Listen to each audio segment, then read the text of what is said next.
Hello and welcome back to my channel. I'm Mick Scarsbrook. Now, a few months ago I did a review on a few cameras. I was trying to choose a camera for 4K recording, getting rid of all my old stuff which only recorded 1080. Anyway, I ended up with three that I chose, which was the Lumix G80, the Sony AX53 and the FZ2000, and I'm going to show you which one of these is the best.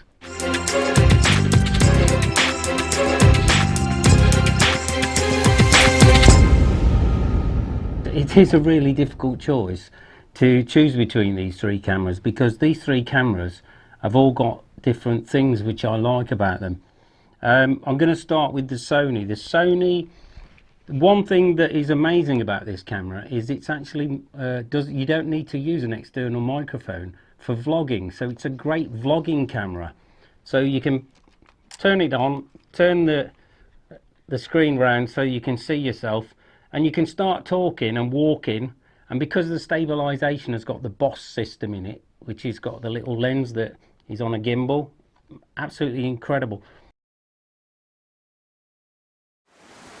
So you can understand how the sound is picked up by this camera, and I'm only just holding this in my hand, this camera, so it's great for vlogging. I put this on a tripod and I have the legs next to me like this, and I'm like a big selfie stick, and I can support the side twist as well. So it's great. This is the best vlogging camera. This is the sound reproduction. I've got an extended tripod here now, and I'm just talking straight to the camera. There's no other microphone, only the internal mic on the camera, and you can see the sound quality is absolutely amazing. So one thing I have got used to on this camera is I always stop down the EV by a whole stop, because it tends to reproduce the skin tones really bright and blown out. So that is one con.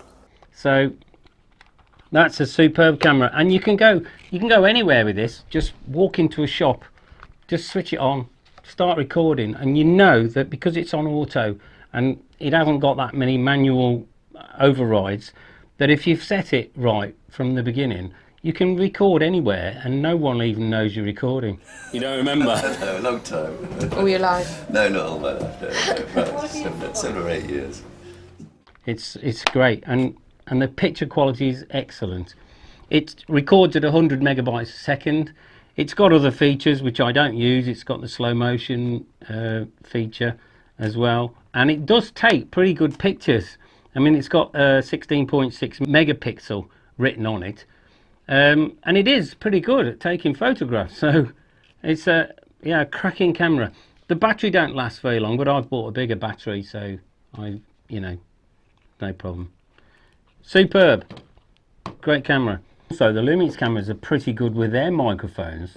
They have really upped their game when it comes to internal mics nowadays. They've both got obviously you can plug in a microphone, an external mic, but what I've found is at a gig where I go to music gigs and I record at a music gig, I found that I don't need my external recorder anymore, because these cameras all record the sound pretty good. FZ2000, now this one I found is my favourite for taking out, looking sports, wildlife, that sort of thing. It's great. The lens on it is just amazing. It's not the best quality lens, you know, but it's good enough for what most people would want. It does take pretty good photographs as well, although the focus on this is a little bit dicky, I would say. It's not great. I use it videoing on manual nearly all the time, and I precisely focus it so that it's just right. One way I've found to use the autofocus is to keep there's a button on the back, this button, which turns, you can do autofocus or you can do continuous autofocus. And this button, if I leave it in autofocus, what I do is press the button down halfway, it gets a setting for the focus, and then I switch it to manual. And that seems to work perfectly for me, and then I can adjust the manual focus afterwards if I need to. Of course, you've also got the focus lock button, which you just press on this, and that locks the focus, and you can also have it locking the exposure as well. So there's so many options on this camera, and also on the G80, very similar. So yeah, it's great as a vlogging camera if you set it up. And this is the ruins in Side, which are spectacular, and pretty much in the centre of the town, the old town of Side. And it has got variable frame rate, which from 2 frames up to 120. Well, obviously if you use it at 120 and it records at 100 megabytes a second, you're getting less than 2 megabytes per frame. Okay, so that's not great quality. I use it at 75 and I get superb quality. So 75 frames a second, which is 3 times slower than normal speed, you know. In post, put it down to 25 frames a second and you've got a real good slow motion, and the picture frame quality is great. So superb camera, definitely keeping it. In fact, I'm keeping all 3. This one, this is amazing, this camera. This is the G80. I will probably get a GH5 because I know it's the upgrade from this. The picture quality even in the dark is good on this camera. It's got a great lens on it. This is the kit lens, the 12-60 kit lens. It's a great lens, although the one thing that's amazing about this, and the micro 4/3 sensor is not small, so the picture quality is great, the best picture quality out of all the cameras. The stability on this is superb too, but of course on this one you can change the lenses, which is great, you know. And look at this, I bought this lens for £2. This is a Minolta lens. Okay, I bought the adapter for £5, and this lens turns this into a 400mm focal length, and it's a 2.8 f-stop, so it's for £7. Superb.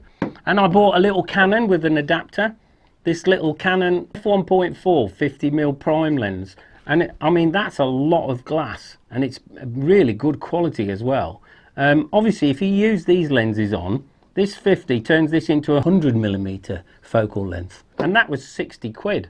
That's all. So I like it. I like this camera a lot. Superb. I did a video recently for my daughter Melody, who's just released a single. Have a quick look.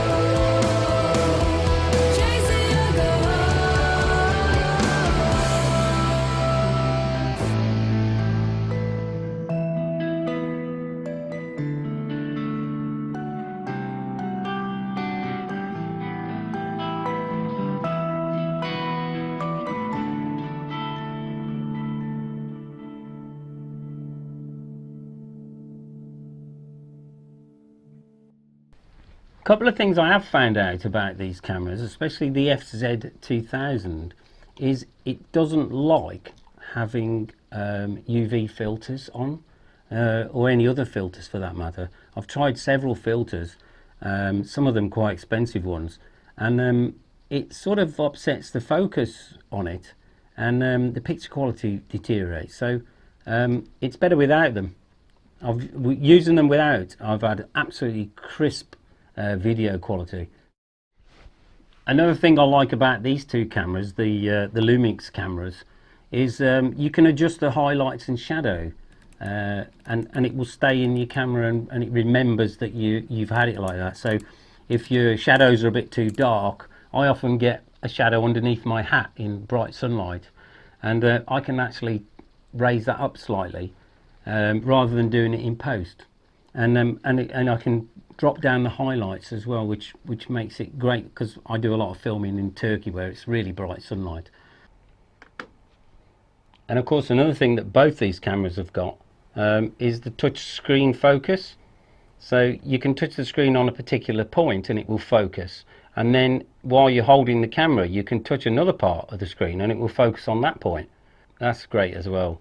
And all my links will be in the description, including a link to Melody's full video if you want to have a look at it. Anyway, thanks for watching. I hope I've been of some use to you. I'm keeping all 3 cameras. They're perfect for me now. I've got a real nice set of cameras here, I feel. So please subscribe to my channel if you haven't already. Do me a favour, and see you again soon.